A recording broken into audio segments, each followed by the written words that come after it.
High, আমি বিশ্বজিৎ পাল। এখন একটা অ্যাসেম্বলি ফাইলকে কিভাবে আমি হেক্স ফাইলে কনভার্ট করব। ফার্স্ট সেটা কার মাধ্যমে করছি না, আমাদের সফটওয়্যার বেস হচ্ছে মিউভিশন, কেইল মিউভিশন ভার্সন 5। এখানে আমরা প্রথমে একটা প্রজেক্ট তৈরি করব, যে প্রজেক্টের মধ্যে একটা অ্যাসেম্বলি ফাইল ঢুকাবো। সেই অ্যাসেম্বলি ফাইলটাকে আবার হেক্স ফাইলে কনভার্ট করব মাইক্রো কন্ট্রোলারে ডাউনলোড করার জন্য। আমাদের সিলেকশান মাইক্রো কন্ট্রোলার হচ্ছে AT89C51, অর্থাৎ অ্যাডমেলের 89C51। বর্তমানে সেটা অ্যাডমেল নয়, বর্তমানে হচ্ছে নিউ টেকনোলজি বা মাইক্রোচিপ টেকনোলজি। এবার আমরা প্রথমে কি করব না, স্টেপ ওয়াইজ দেখি কিভাবে একটা ফাইল প্রজেক্ট তৈরি করতে হয়। তাহলে আমরা প্রথমে গেলাম কি না, এখানে মেনুতে প্রজেক্ট বারে গেলাম, প্রজেক্ট বারে নিউ ভিশন প্রজেক্ট ক্লিক করলাম। এখানে ক্রিয়েট নিউ প্রজেক্ট এলো। আমরা এখানে সি ড্রাইভের কেল ভার্সন 5 কেল প্র্যাকটিসে ক্লিক করলাম। কেল প্র্যাকটিস ফোল্ডারে আমি একটা ফাইলের সাপোজ নাম দিলাম হচ্ছে ডিইএফ। আমাদের প্রজেক্ট ফাইলের নাম হলো ডিইএফ। এবার এটাকে আমি সেভ করলাম। সেভ করার পর আমাদের নেক্সট স্টেপে 2 নম্বর স্টেপ হচ্ছে সিলেক্ট দ্য মাইক্রো কন্ট্রোলারকে আমরা সিলেক্ট করব। তাহলে এর জন্য আমাদের প্রথমে মাইক্রো কন্ট্রোলার কী আছে না, অ্যাডমেলে আমরা মাইক্রো কন্ট্রোলারে আসি, অ্যাডমেল ওয়্যারলেস অ্যান্ড মাইক্রো কন্ট্রোলার।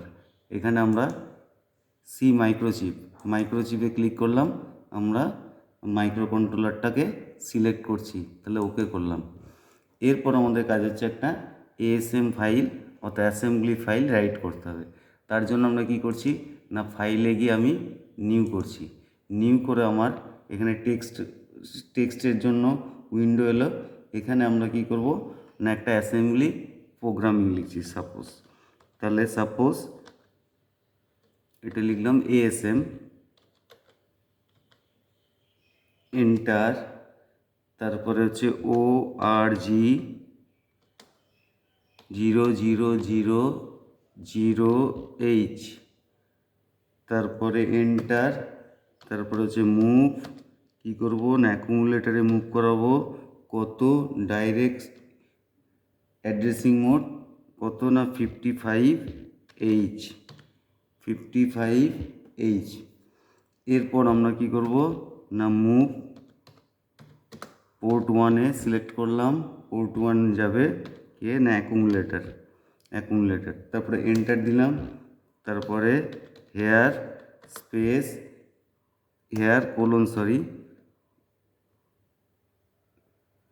তারপরে হচ্ছে short jump SJMP, short jump space here, তারপরে হচ্ছে এন্টার, তারপরে হচ্ছে END, প্রোগ্রামের এন্ড করলাম।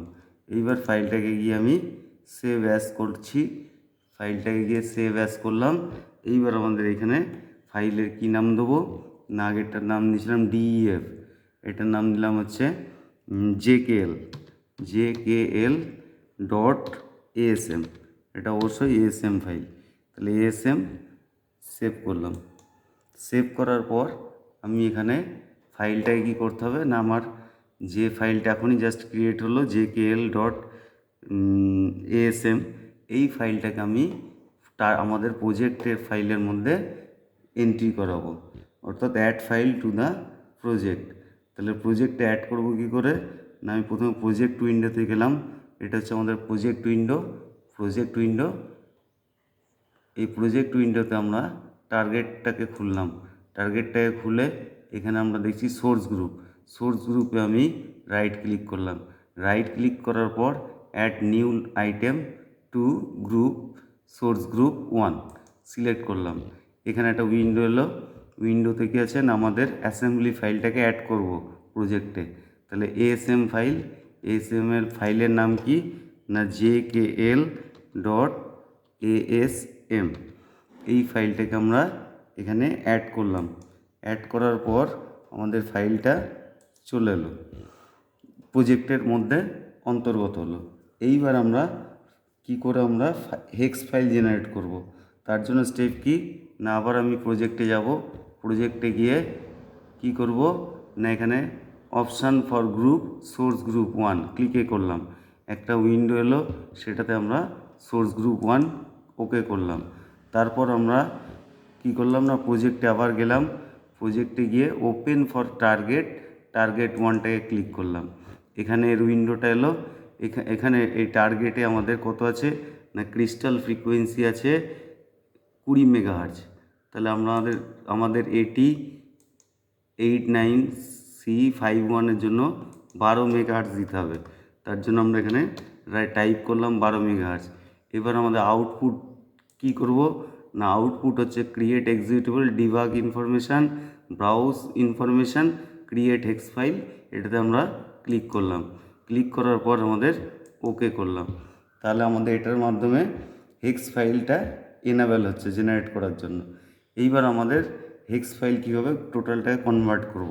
তাহলে আমরা কোথায় গেলাম, আবার আমরা প্রজেক্টে গেলাম, প্রজেক্টে গিয়ে এখানে বিল টার্গেট বা F7 ক্লিক করব, F7 প্রেস করব কিবোর্ড থেকে। তাহলে এখানে যেই এলো আমাদের এখানে প্রোগ্রামটা রান হলো। এইবার আমাদের প্রোগ্রামটা রান হওয়ার পর আমাদের এটাতে হেক্স ফাইল একটা জেনারেট হয়েছে। কি হেক্স ফাইল জেনারেট হয়েছে না দেখি এখানে ফাইলে গিয়ে আমি ওপেন করলাম। ওপেন করার পর এখানে আমাদের অবজেক্টসে আমাদের কি আছে না আমরা খুলেছিলাম DEF এই হেক্স ফাইলটা। তাহলে DEF এই হেক্স ফাইলটাকে ক্লিক করলাম, এখানে আমাদের ওপেন হলো, ওপেন হয়েছে এখানে আমাদের হেক্স ফাইলে কনভার্সান হলো। এরপরে নেক্সট স্টেপে আমাদের প্রোগ্রামার ISP দরকার, তার মাধ্যম দিয়ে আমরা মাইক্রো কন্ট্রোলার একটা প্রোগ্রামকে আপলোড করতে পারবো। That's all, thank you.